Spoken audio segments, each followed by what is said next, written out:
Hello बच्चों, स्वागत है आप सभी का कॉपी पेस्ट कोचिंग सेंटर के एक नए वीडियो में, जिसमें हम सामाजिक विज्ञान के मॉडल पे प्रश्न पत्र के हल देखेंगे हिंदी में। जो भी बच्चे इंग्लिश मीडियम से हैं उनके लिए ऑलरेडी एक वीडियो डिस्क्रिप्शन लिंक में डला हुआ है सोशल साइंस का, जहां से आप इंग्लिश मीडियम के नोट्स ले सकते हैं। इस वीडियो में हम इसके पूरे सॉल्यूशन देखेंगे। साथ ही एंड में मैं आपको बताऊंगा पीडीएफ कैसे डाउनलोड करना है। उसके अलावा अगर आप 10th क्लास का किसी भी प्रकार का मटेरियल चाहते हैं तो डिस्क्रिप्शन में कॉपी पेस्ट कोचिंग सेंटर की मोबाइल एप्लीकेशन की लिंक है, जिसको आप डाउनलोड कर सकते हैं, जिसमें आपको 10th क्लास का आपकी 2025 की जो एमपी बोर्ड की एग्जाम है उसका पूरा मटेरियल मिल जाएगा फ्री ऑफ कॉस्ट। डिस्क्रिप्शन में भी लिंक है, अगर आप चाहें तो यहाँ से भी स्कैन कर सकते हैं। जो भी बच्चे चैनल पे फर्स्ट टाइम है, वीडियो को लाइक करें, अपने दोस्तों के साथ शेयर करें ताकि उनको भी बेनिफिट हो पाए।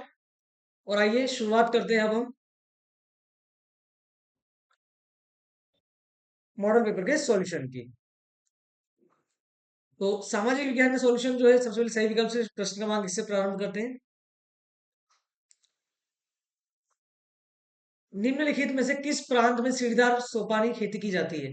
तो सीढ़ीदार फसलें जो होती है बेटा, वो उत्तराखंड में होती है। काली मृदा किस राज्य में मुख्य रूप से पाई जाती है? महाराष्ट्र में पाई जाती है। भारत में प्रोजेक्ट टाइगर परियोजना कब प्रारंभ हुई थी? 1973 में। गांधी इरविन का समझौता कब हुआ था? 5 मार्च 1931 को हुआ था।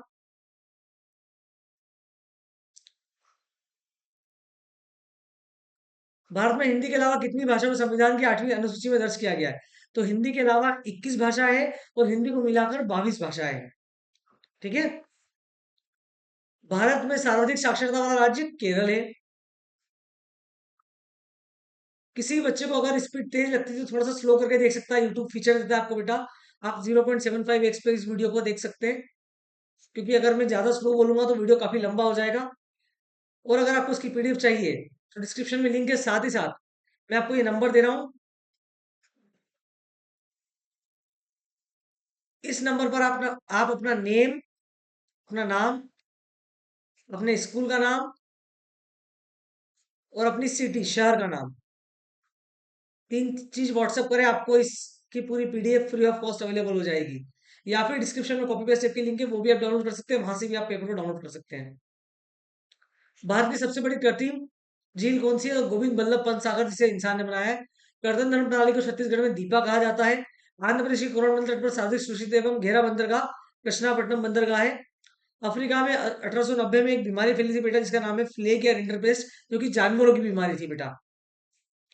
समान मजदूरी से संबंधित अधिनियम में कहा गया है कि समान कार्य के लिए पुरुषों और महिलाओं को उनके काम के लिए समान वेतन दिया जाना चाहिए। तो सिंपल सी भैया, मजदूरी का जो अधिनियम है उसके तहत महिला हो या पुरुष, इनमें वेतन के रूप में, सैलरी रूप में किसी प्रकार का भेदभाव नहीं होना चाहिए। जो औसत आय होती है उसे ही हम प्रति व्यक्ति आय भी कहते हैं। चलिए आगे बढ़ते हैं। और जिन भी बच्चों को आंसर आते हैं, कमेंट बॉक्स में आंसर जरूर लिखें। और कमेंट बॉक्स में लिखकर जाए आपको वीडियो कैसा लगा और नेक्स्ट वीडियो आपको किस चीज का चाहिए। टिस्को एशिया महाद्वीप का सबसे बड़ा इस्पात कारखाना है।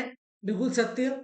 TISCO Tata iron and steel company Bharat की कंपनी है भैया, पूरे एशिया की सबसे बड़ी कंपनी है आयरन एंड स्टील की। कृषि और उद्योग एक दूसरे के पूरक है। बिल्कुल सत्य। स्मिथ फील्ड में लंदन का सबसे पुराना कपड़ा बाजार था। असत्य। मार्टिन लूथर जो थे वो प्रोटेस्टेंट सुधारक में से एक थे बेटा। प्रोटेस्टेंट जो है भैया, ये क्रिश्चियनों के अंदर एक धर्म होता है, तो उसके सुधारक थे। बिल्कुल सत्य। भारतीय राष्ट्रीय कांग्रेस का गठन 1885 में हुआ था। बिल्कुल सत्य बात है। तो आज भारत की सबसे पुरानी पार्टियों में से एक है कांग्रेस। एक मिनट।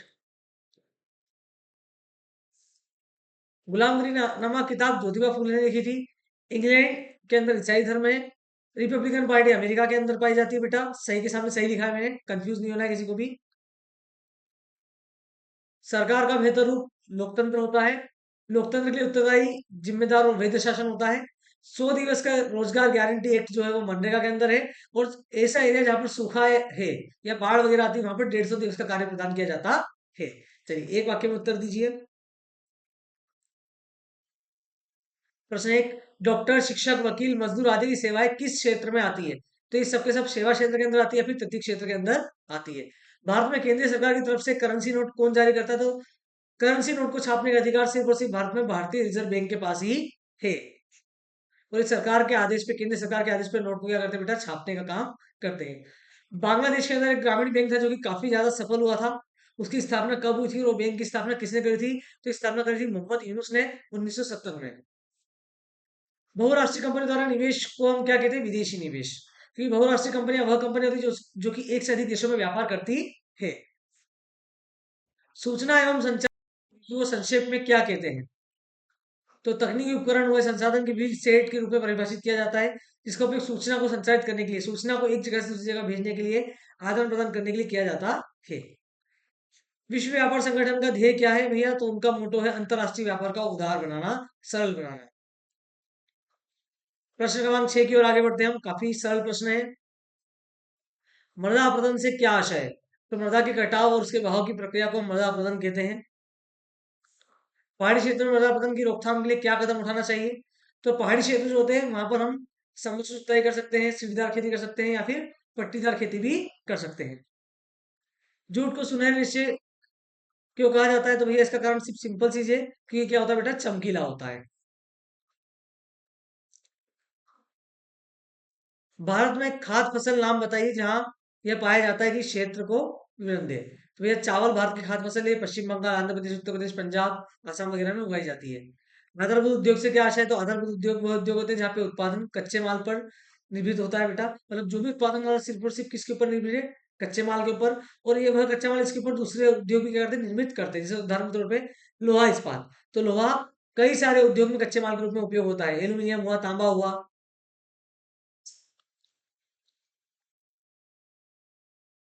भारत में कृषि आधारित उद्योग कौन कौन से? तो वस्त्र उद्योग हुआ, चीनी उद्योग हुआ, कागज का उद्योग हुआ, वनस्पति उद्योग हुआ। ये सब के सब खेती पर आधारित है। स्थानीय व अंतर्राष्ट्रीय व्यापार में कोई दो अंतर। तो स्थानीय व्यापार ये देश के अंदर होता है, ठीक है। इसमें एक ही मुद्रा मतलब एक ही प्रकार का पैसा चलता है। अंतर्राष्ट्रीय व्यापार वो है जहां पर विभिन्न प्रकार की अलग अलग बेटा मुद्राएं चलती है और एक से अधिक देशों के बीच में होता है।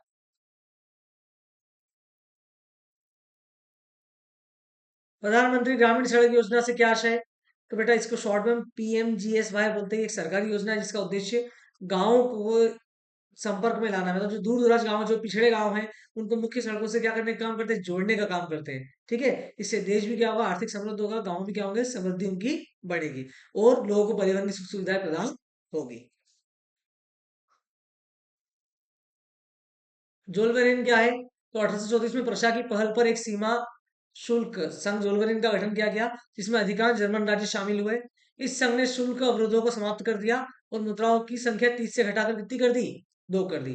क्लियर है चीज? चलिए। नेपोलियन संहिता से क्या आशय? तो 1804 में नेपोलियन कोड लेकर आया गया था, जिसके अंदर जन्म के आधार पर जितने भी विशेष अधिकार थे सबको क्या कर दिया? समाप्त कर दिया और सभी को समान अधिकार प्रदान किए गए। और इसके बाद ये फ्रांस के अधीन में जितने भी क्षेत्र थे उन सभी जगहों पर इसको लागू किया गया। गांधी जी ने असहयोग आंदोलन को वापस लेने का फैसला क्यों लिया? तो असहयोग आंदोलन का स्थगन गांधी जी ने इसलिए लिया था क्योंकि गांधी जी थे अहिंसात्मक। अब 5 फरवरी 1922 की बात है, गोरखपुर जिले में चोरी चौरा नामक एक गांव था। वहां पर भीड़ की और पुलिस वालों की थोड़ी सी झड़प हो गई। तो पुलिस वालों को पुलिस स्टेशन के अंदर आग लगा दी गई और उसमें 22 पुलिसकर्मी जिंदा क्या हुआ बेटा? मृत्यु को प्राप्त हो गए, जिससे गांधी जी काफी ज्यादा आहत हुए और ये आंदोलन हिंसा की तरफ ज्यादा था, इसके लिए गांधी जी ने आंदोलन को समाप्त करने का फैसला ले लिया। रॉलेट एक्ट क्या था बेटा? तो रॉलेट एक्ट एक ऐसा एक्ट था जिसके तहत अंग्रेज चाहते थे कि भारत के जितने भी लोग हैं ये सब क्या होता है? दब जाए, मतलब आगे आंदोलन वगैरह ना करें। इस एक्ट के तहत अगर किसी भी व्यक्ति के ऊपर शंका हो रही है कि भविष्य में यह व्यक्ति किसी प्रकार का कुछ गड़बड़ कर सकता है, तो उसे अनिश्चित समय तक जेल में डाला जा सकता है। क्लियर हुआ ये चीज? और इस एक्ट के खिलाफ कई सारे बड़े बड़े नेताओं ने क्या करा था बेटा? आंदोलन करे थे, जिसमें से लाला लाजपत राय एक थे, ठीक है, लाल बहादुर। चलिए, कौन लॉ से क्या आशय है? तो ब्रिटिश सरकार ने बड़े भूस्वामियों के दबाव में मक्का के आयात पर पाबंदी लगा दी। आयात का मतलब होता है विदेशों से सामान मंगाना।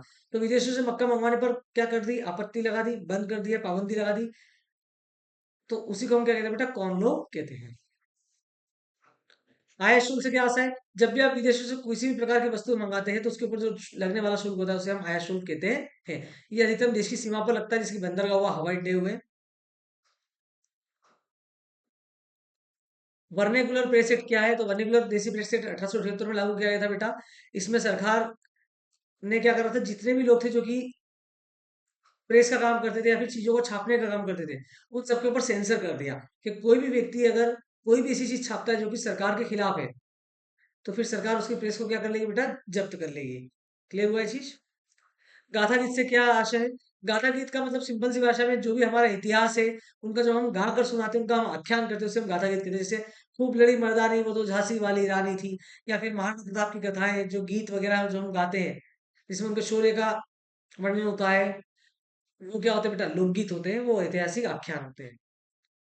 सत्ता का ऊर्ध्वाधर विभाजन क्या है? तो सत्ता का ऊर्ध्वाधर विभाजन तीन स्तरों में विभाजित करता है सरकार को, केंद्र सरकार, राज्य सरकार और स्थानीय सरकार में। और सत्ता का जो क्षैतिज बंटवारा है वो तीन विभिन्न अंगों में बांटता है, विधायिका, कार्यपालिका और न्यायपालिका, जिसमें शक्तियों का विभाजन होता है, समान होता है। ठीक है, और ये तीनों के तीनों एक ही स्तर में आते हैं। राजनीतिक दल किसे कहते हैं? किन्हीं दो राष्ट्रीय राजनीतिक दलों के नाम लिखिए। तो राजनीतिक संगठन वह संगठन होते हैं जिनकी विचारधारा एक होती है, जो कि एक ही विचारधारा, एक ही नीति के लिए आगे बढ़ते हैं और साथ में मिलकर एक पार्टी का गठन करते हैं, उसे हम राजनीतिक दल कहते हैं। उदाहरण के तौर पे भारत की दो प्रमुख राजनीतिक दलों में से भारतीय राष्ट्रीय कांग्रेस आईएनसी और भारतीय जनता पार्टी बीजेपी।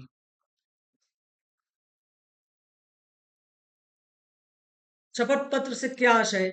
किसी अधिकारी को सौंपा गया एक दस्तावेज, एक ऐसा दस्तावेज जिसके अंदर व्यक्ति के बारे में उसकी पूरी निजी जानकारी हो, कि उसके पास कितना पैसा है, उसके ऊपर कितने केस चल रहे हैं, उसका क्या नाम है, उसको हम बेटा शपथ पत्र कहते हैं, उसके ऊपर उसने हस्ताक्षर भी करे हो।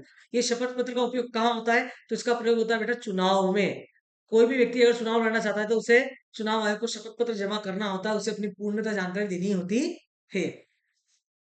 प्रच्छन्न बेरोजगारी से क्या आशय? प्रच्छन्न बेरोजगारी का मतलब सिंपल भाषा में वह बेरोजगारी मतलब जहां पर अधिक लोग कार्य कर रहे हो, जिसकी फॉर एग्जांपल किसी काम को करने के लिए दो लोगों की आवश्यकता है, परंतु वहां पर 6 लोग कार्य कर रहे हो, तो उसमें से अगर मैं 3 लोगों को हटा भी दूंगा तो उस कार्य पे किसी प्रकार कोई प्रभाव नहीं पड़ेगा। क्लियर हुआ? तो यहाँ पर प्रत्येक व्यक्ति कुछ कार्य कर रहा हो परंतु किसी को भी पूर्ण रोजगार प्राप्त नहीं हो रहा हो, ऐसी स्थिति को हम अल्प बेरोजगारी कहते हैं। और जो लोग प्रत्यक्ष रूप से कार्य कर रहे हैं लेकिन अपनी क्षमता से कम कर रहे हैं, यही सब क्या कहलाएगी हमारे बेटा, प्रच्छन्न बेरोजगारी कहलाएगी। सेवा क्षेत्र क्या है? सेवा क्षेत्र वह क्षेत्र है जिसमें उत्पाद बनाने के बजाय सेवा का उत्पादन और वितरण होता है। इसमें से बैंकिंग हुआ, स्वास्थ्य हुआ, शिक्षा हुआ, सूचना हुआ। यहाँ पर हम व्यक्ति को पैसे के बदले में सेवा प्रदान करते हैं, ना कि कोई वस्तु प्रदान करते हैं। अंक के प्रश्नों का ये अंतिम प्रश्न है। वस्तु विनिमय प्रणाली से क्या आशय? उदाहरण देकर लिखिए। वस्तु विनिमय व्यापार की एक विधि है, इसके अंदर हम वस्तु और सेवाओं का आदान प्रदान करते हैं परंतु पैसे का उपयोग नहीं करते हैं। किसी किसान को गेहूं चाहिए, उसके बदले में हमने उसे क्या कर दिए, जूते दे दिए। मतलब जूते मतलब वैसे वाले जूते नहीं, पता है मेरे को, शूज। ठीक है, मतलब गांव में होता है ना, गेहूं के बदले सब्जी खरीदते हैं, चावल के बदले सब्जी खरीदते हैं, तो वो वाली चीज है बेटा। मुद्रा से क्या आशय है? तो मुद्रा वह वस्तु, वह चीज है जिससे हम वस्तु और सेवाओं क्या कर सकते हैं बेटा, खरीद सकते हैं या ऋण चुका सकते हैं। पैसे के दो मुख्य कार्य होते हैं, पहला काम होता है पैसा विनिमय का माध्यम होता है और दूसरा मूल्य का मापन करता है।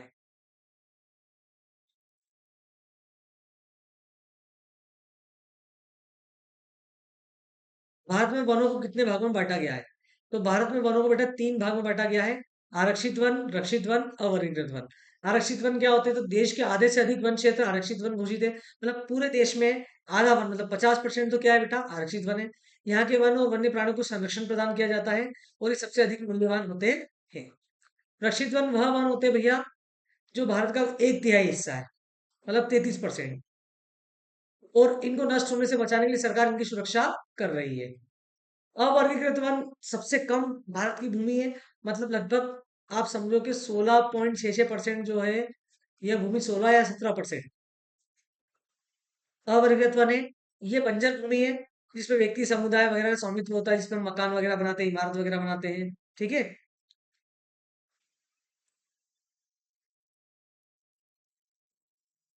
मानवीय गतिविधि से प्राकृतिक वनस्पति प्राणी जात को किस प्रकार नुकसान हो रहा है? किस प्रकार जीव जंतुओं को, जानवरों को नुकसान हो रहा है? तो भैया यहाँ पर हम समझते हैं काफी ज्यादा नुकसान हो रहा है। इसके तीन सबसे मुख्य बिंदु, पहला वनों की कटाई, कृषि हुआ, खेती हुआ, शहर को आगे बढ़ाने के लिए, इंडस्ट्री को डालने के लिए हम कई सारे पेड़ों को क्या कर रहे हैं, काट रहे हैं। तो इससे क्या हो रहा है, जो प्राकृतिक जीव जंतु है उन सबका आवास क्या हो रहा है बेटा, समाप्त हो रहा है। कई सारे पौधे, कई सारे पशु जो उनका घर था वो सब अपने परिणाम स्वरूप घर को क्या कर रहे हैं, खो दे रहे हैं और धीरे धीरे विलुप्त हो रहे हैं। दूसरा सबसे मुख्य कारण होता है बेटा प्रदूषण। तो आप सभी जानते हैं भैया, इंडस्ट्री हुआ, कृषि हुआ, इसमें हम रसायन वगैरह का प्रयोग करते हैं, केमिकल वगैरह का प्रयोग करते हैं। अपशिष्ट पदार्थ होता है, हमारे घर का कचरा होता है, जल मिट्टी, इन सबको हम क्या करें, प्रदूषित कर रहे हैं, और इनको प्रदूषित करने से जानवर हो रहे हैं, इनके इनको भी क्या हो रहा है बेटा, नुकसान हो रहा है। ठीक है। पूरी खाद्य श्रृंखला जो है, जो कि हम विज्ञान में पढ़ते हैं, वो पूरी की तरफ से क्या हो रहा है बेटा, नष्ट हो रही है। इससे कई सारी बीमारियां क्या हो रही है, पैदा हो रही है, जैसे अभी आई थी कोविड, कोरोना 9, ठीक है, कोविड 19, कोरोना वायरस। जलवायु परिवर्तन, अभी बेटा जीवाश्म ईंधन को जलाने से, वनों की कटाई करने से क्या हो रहा है बेटा, मौसम में पूरा परिवर्तन आ रहा है। अब मौसम में परिवर्तन आने से तापमान में क्या हो रही है, वृद्धि हो रही है, ग्लोबल वार्मिंग क्या हो रही है, बढ़ते जा रही है। ठीक है। तो इससे प्राकृतिक वातावरण भी क्या हो रहा है, पूरा का पूरा बदल रहा है, जिससे जीवों का नाश हो रहा है। प्रश्न क्रमांक 19, ब्रिटेन की महिला कामगारों ने स्पिनिंग जेनी मशीन पर हमला क्यों कर दिया? भैया महिलाओं ने हमला क्यों करा मशीन के ऊपर, आइए समझते हैं। तो उनको डर था बेटा। डर क्या था, सबसे पहला डर था नौकरी का नुकसान। क्यों, उनको ऐसा लगता था कि भैया अब ये जो मशीन है, ये हमारा काम करेगी, और ये मशीन हमारा काम करेगी, तो हम सबको हमारी नौकरी को क्या करना पड़ेगा, होना पड़ेगा। आर्थिक खतरा, उन्हें भैया इस बात का खतरा था कि जब मशीन हमारा काम करेगी तो ये हमारी जगह ले लेगी, और जब ये हमारी जगह ले लेगी तो हमें पैसा नहीं मिलेगा, हमें अभी आई जो हमारी कमाई है वो क्या हो जाएगी, खत्म हो जाएगी। तो इससे हमारा घर नहीं चल पाएगा। इसीलिए उन्होंने क्या करा, मशीन के खिलाफ प्रदर्शन करा। तकनीकी प्रगति का डर, और उन्हें डर था कि भैया इसी प्रकार से अगर ये तकनीकी बढ़ती रही तो मशीन जो है वो इंसानों की जगह ले लेगी, और इंसानों का पूर्ण रूप से सारा कौशल क्या हो जाएगा, समाप्त हो जाएगा, नष्ट हो जाएगा। स्टेपलर, फूलर तथा कार्डिंग का अर्थ स्पष्ट कीजिए। तो स्टेपलर ऐसा व्यक्ति जो रेशो के हिसाब से ऊन को स्टेपल करता है या छाटता है, उसे हम स्टेपलर कहते हैं। फूलर एक वह व्यक्ति होता है जो कि चुन्नटों के माध्यम से सारे कपड़े को क्या करता है बेटा, समेटने का काम करता है। कार्डिंग एक वह प्रक्रिया है जिसके अंदर रेशो की कताई के लिए तैयार किया जाता है। प्रश्न क्रमांक 20, संघीय शासन व्यवस्था की 3 विशेषताओं का वर्णन कीजिए। तो संघीय शासन व्यवस्था जो होती है बेटा, इसमें सरकार 2 या 2 से अधिक स्तर वाली होती है। यहाँ पर अलग-अलग स्तर की सरकारें एक ही नागरिक के ऊपर शासन करेगी। जैसे उदाहरण के तौर पे आज मध्य प्रदेश में हम रहते हैं, मध्य प्रदेश की सरकार जो है, उसके मुख्यमंत्री कौन है? कमेंट बॉक्स में लिखकर बताएं मध्य प्रदेश के मुख्यमंत्री कौन है। तो जो मध्य प्रदेश के मुख्यमंत्री है, वो भी किसके ऊपर, हमारे ऊपर बेटा शासन करते हैं। सेम भारतीय सरकार जो है वो भी हमारे ऊपर क्या करती है, शासन करती है। तो यहाँ पर अलग अलग स्तर, केंद्र सरकार और राज्य सरकार दोनों ही एक ही नागरिकों के ऊपर क्या करती है बेटा, शासन करती है। विभिन्न स्तरों की सरकारों के अधिकार क्षेत्र संविधान में स्पष्ट रूप से क्या होते हैं बेटा, वर्णित होते हैं। केंद्र सरकार के जो भी अधिकार है या फिर राज्य सरकार के जो भी अधिकार है, वो हमारे संविधान के अंदर लिखे हुए हैं।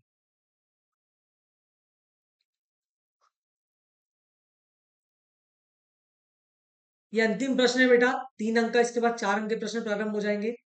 भारत में केंद्र सरकार और राज्य सरकार के बीच विधायी शक्तियों का विभाजन किया गया है। तो किस प्रकार से भारत में केंद्र सरकार और राज्य सरकार के बीच शक्तियों को बांटा गया है बेटा, तो आइए हम समझते हैं। तो यहाँ 3 प्रकार की सूचियां बनाई गई है, संघ सूची, राज्य सूची और समवर्ती सूची। तो संघ सूची वह सूची होती है जिसके अंदर सिर्फ और सिर्फ वह शक्तियां या वह कार्य होते हैं जिसे सिर्फ केंद्र सरकार कर सकती है। केंद्र सरकार के अलावा उसे कोई भी नहीं कर सकता है। जैसे फॉर एग्जाम्पल के लिए प्रतिरक्षा मतलब डिफेंस का काम, विदेशी मामले, बैंकिंग, संचार, मुद्रा, ये सारे के सारे विषयों के ऊपर सिर्फ और सिर्फ कौन कार्य करता है बेटा, केंद्र सरकार कार्य करती है। और इनके ऊपर नीतियां भी सारी की सारी केंद्र सरकार ही बनाती है। क्लियर हुआ ये चीज? राज्य सूची वह सूची होती है जो राज्य के अंडर में आती है। जैसे पुलिस, देखो एमपी पुलिस, मध्य प्रदेश की पुलिस अलग होती है, उत्तर प्रदेश की पुलिस अलग होती है। ठीक है। व्यापार, वाणिज्य, कृषि, सिंचाई, इन सब के ऊपर राज्य सरकार अपने हिसाब से अपने नियम बना सकती है। क्लियर हुआ? तीसरी होती है बेटा समवर्ती सूची। समवर्ती सूची वह सूची होती है जिसको केंद्र सरकार और राज्य सरकार दोनों ही इसके ऊपर अपने अपने अलग अलग क्या बोलते हैं प्रावधान, वे अपने अपने अलग अलग नियम कानून लेकर आ सकती है। जैसे शिक्षा के तहत, जैसे केंद्र सरकार के लिए सीबीएसई पैटर्न चलता है, राज्य सरकार के हिसाब से हमारे यहाँ पे मध्य प्रदेश एमपी बोर्ड का पैटर्न चलता है। वन हुआ, मजदूर संघ हुआ, विवाह हुआ, गोद लेना हुआ, उत्तराधिकारी हुआ, इन सब के ऊपर हर राज्य अपने अपने हिसाब से अपने अपने नियम कानून बना सकता है। उसके लिए वो क्या है बेटा, सरकार की तरफ से उसके पास अधिकार प्राप्त है। क्लियर हुआ ये चीज? चलिए, अब हम प्रश्न क्रमांक 21 पे आए, जहां से 4 अंक के प्रश्न प्रारंभ होते हैं। अब मुश्किल से आपके 3 प्रश्न बच रहे हैं, जिसमें अंतिम प्रश्न तो आपका मैप वर्क है, और मैप का वीडियो मैं अलग से आपको प्रोवाइड करूंगा। अगर आप सभी बच्चे चाहते हैं कि मैप का एक वीडियो आए अलग से, तो कमेंट बॉक्स में लिखकर जरूर मुझे लिखे मैप वर्क, ताकि मुझे पता लगे कि भैया मुझे मैप का वीडियो लेकर आना है। जो भी बच्चे वीडियो को वॉच करें, वीडियो को लाइक जरूर करें, अपने दोस्तों के साथ शेयर करें।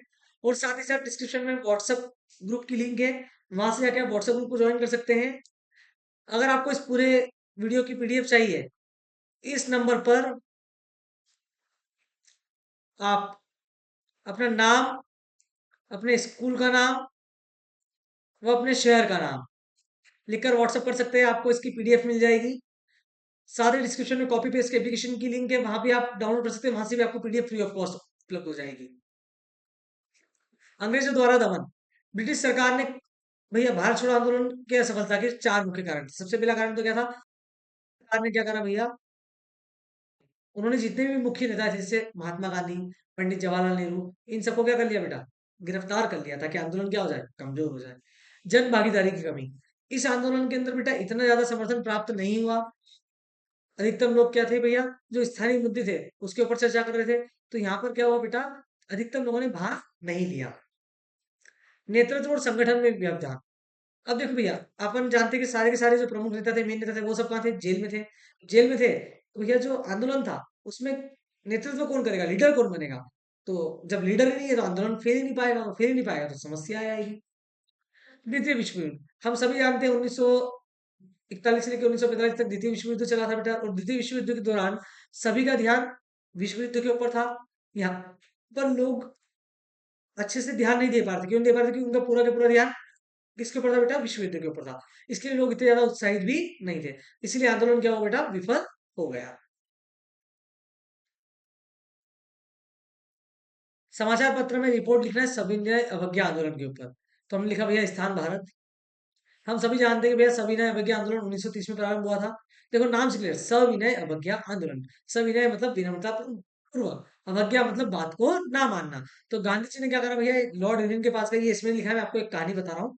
लॉर्ड इरविन के पास गांधी जी गए, उन्होंने बोला कि भैया हम आपके समक्ष 11 मांगे रखते हैं, अगर आप हमारी मांग मान लोगे तो हम आंदोलन नहीं करेंगे, अगर आपने हमारी मांग नहीं मानी तो विनम्रता पूर्वक अहिंसा के रूप में हम आपके खिलाफ क्या करेंगे, आंदोलन करेंगे। अंग्रेज तो अंग्रेज, बापू को बोलते जाओ, तुम्हारी मांग को हम नहीं मानते। मना कर दिया तो गांधी जी को आ गया गुस्सा, उन्होंने बोला हम क्या करेंगे, आंदोलन करेंगे। तो 12 मार्च को गांधी जी ने दांडी यात्रा का प्रारंभ करा।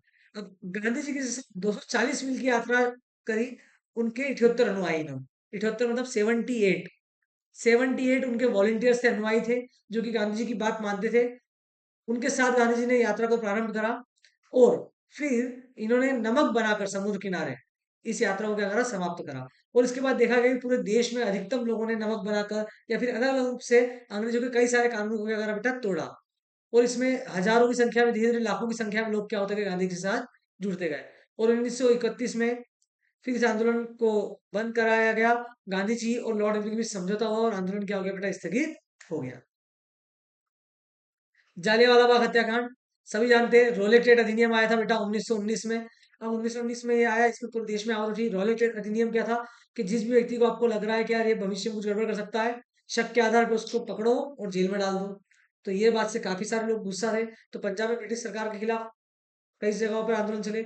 10 अप्रैल को दो बड़े नेता, डॉक्टर सत्यपाल और डॉक्टर सैफुद्दीन किचलू, इन दोनों को सरकार ने क्या कर लिया, गिरफ्तार कर लिया। इनके विरोध में रैली निकाली गई अमृतसर में। जलियांवाला बाग में 13 अप्रैल को, जलियांवाला बाग एक गार्डन है बेटा, वहां पर मेला लगता है बैसाखी का। वहां पर मेला लगा हुआ था और कई सारे लोग वहां पर ऐसे बातचीत करने के लिए चर्चा पे गए थे। तो जो जनरल डायर नामक वो गए अपनी सेना के साथ, उन्होंने सारे गेट बंद करे जहां से भी व्यक्ति निकल सकता था, और अंधाधुंध गोलियां चलाना चालू करे। इसमें लगभग 800 लोग मारे गए और 2000 से अधिक लोग इसमें क्या हुआ बेटा, घायल हुए। ये अपने आप में एक काला दिन था, और इसमें कई सारे लोग क्या हुए बेटा, मारे गए। क्लियर हुआ ये चीज। चलिए आगे बढ़ते हैं। इसके बाद गांधी जी ने असहयोग आंदोलन को प्रारंभ किया। प्रश्न क्रमांक 22, अंतरराष्ट्रीय व्यापार किसे कहते हैं, इसे प्रभावित करने वाले चार कारकों को समझाइए। तो अंतरराष्ट्रीय व्यापार कम से कम दो अलग अलग देशों के बीच या किसी वस्तु या सेवा संबंधित विनिमय है। भैया अंतरराष्ट्रीय मतलब एक राष्ट्र से अधिक राष्ट्र में, इंटरनेशनल। तो ऑब्वियस सी बात है, राष्ट्र जब अपने राष्ट्र में व्यापार करेगा, जैसे आप इंदौर का व्यक्ति इंदौर में व्यापार करेगा, तो अंतरराष्ट्रीय थोड़ी कहलाएगा। अंतरराष्ट्रीय कब होगा, जब भारत का व्यक्ति चाइना के साथ व्यापार करेगा, अमेरिका के साथ व्यापार करेगा, जापान के साथ व्यापार करेगा, यूके के साथ व्यापार करेगा, तो वो क्या कहलाएगा, अंतरराष्ट्रीय व्यापार कहलाएगा। अब स्थान, तो सिंपल सी चीज है, व्यापार मार्गों पर स्थित राष्ट्रों ने अपनी व्यापारिक प्रगति तेजी से क्या करी है, हासिल करी है। दूसरा, प्राकृतिक संसाधन। अब भैया जब आप अंतरराष्ट्रीय व्यापार करेंगे तो भैया आपको अलग अलग देशों की व्यापारिक संसाधन, उनकी जलवायु, उनके वन, उनका कृषि का योग, उनकी भ्रम, उनकी कृषि उपज, उनका श्रम, सभी चीजें आपको क्या होगी बेटा, प्राप्त होगी। महासागरीय तट, अब जो भैया सागर के तट होते हैं, तट वाले देश होते हैं, इनके जो बंदरगाह होते हैं, ये क्या करते हैं बेटा, व्यापार को बढ़ावा करते हैं। उस देश की आर्थिक स्थिति भी किससे क्या होती है, सुधरती। से भारत की बात करें, भारत के पास फायदा है कि भारत के पास सब प्रकार की भूमि है। भारत का जो दक्षिणी भाग है वो पूरा समुद्री तटों से घिरा हुआ है, तो भारत को अंतर्राष्ट्रीय स्तर पर व्यापार में क्या मिलता है, काफी ज्यादा लाभ मिलता है। जनसंख्या विविधीकरण, जनसंख्या असमान रूप से वितरण है। अलग अलग देशों में जनसंख्या, जैसे फॉर एग्जाम्पल के लिए अमेरिका काफी समृद्ध देश है, वह फैक्ट्रियां लगा सकता है, परंतु इतना सामान वो बेचेगा क्योंकि वहां पे आबादी कम है। परंतु भारत जैसे देश के अंदर मांग क्या अधिक है, तो इसके लिए हम लोग क्या करते हैं, चाइना हुआ, अमेरिका हुआ, जापान हुआ, इनसे कई सारी विदेशी चीजों को क्या करते हैं बेटा, आयात करते हैं। अंतर्राष्ट्रीय व्यापार, जब किसी दो देशों के बीच में व्यापार होता है तो उन देशों के बीच में क्या होती है बेटा, शांति होती है, और उससे युद्ध की स्थिति नहीं बनती है। तो युद्ध को टालने के लिए भी व्यापार क्या है, बहुत ज्यादा जरूरी व आवश्यक है। अंतिम प्रश्न, परिवहन एवं संचार के साधन किसी देश की अर्थव्यवस्था की जीवन रेखा है। आइए इस बात को हम समझते हैं।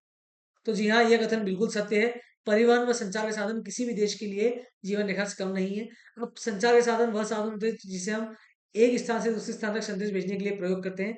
परिवहन के साधन वह साधन होते हैं जिसमें हम एक स्थान से दूसरे स्थान पर जाने के लिए प्रयोग करते हैं।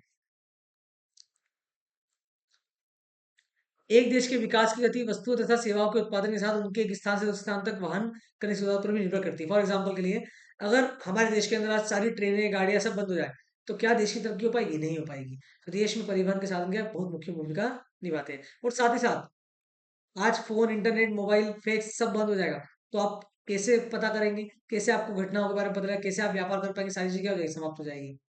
भारत अब बहुत बड़ा विशाल आकार है, विविधताओं वाला देश है, अलग अलग प्रकार की भाषा है, अलग अलग प्रकार का समाज है, अलग अलग प्रकार की संस्कृति है, ठीक है। उसके बावजूद भी संसार के सभी क्षेत्र अच्छे से चल रहे हैं। इसका सबसे बड़ा मुख्य कारण क्या है, अच्छा परिवहन और अच्छा संचार।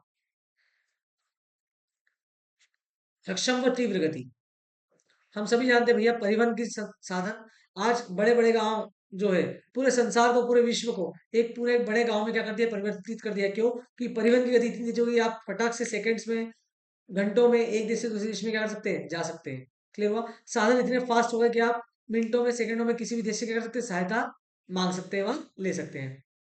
युद्ध के समय इन साधनों का महत्व बहुत ज्यादा बढ़ जाता है, ठीक है। कि सारे देश के जो रक्षा सैनिक वगैरह है, ये सबको सहायता किससे प्राप्त होती है, हथियार हुआ, गोला हुआ, बारूद हुआ, ये सब के सब किससे प्राप्त होंगे बेटा, परिवहन के साधन से। उन्हें खबर कैसे पता लगी, दुश्मन देश से यहाँ तक पहुंच गए, संचार के माध्यम से। क्लियर हुआ ये चीज?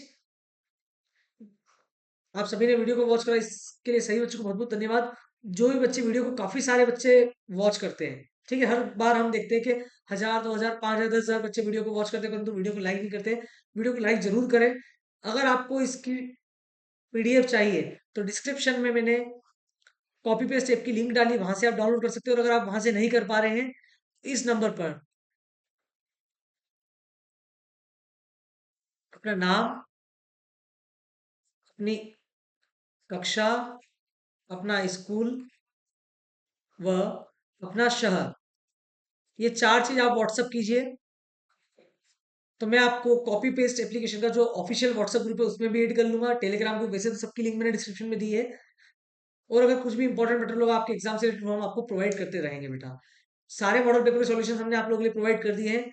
जल्दी 2024 के जो अभ्यास प्रश्न पत्र है वो भी आपको ऐप पर मिलेंगे। साथ ही 2023 के जो अभ्यास प्रश्न पत्र है, अगर कोई बच्चा सिर्फ 2023, 24 और 25 के अभ्यास प्रश्न पत्र व मॉडल प्रश्न पत्र याद कर लेता है, तो आराम से उसके 80% बन सकते हैं।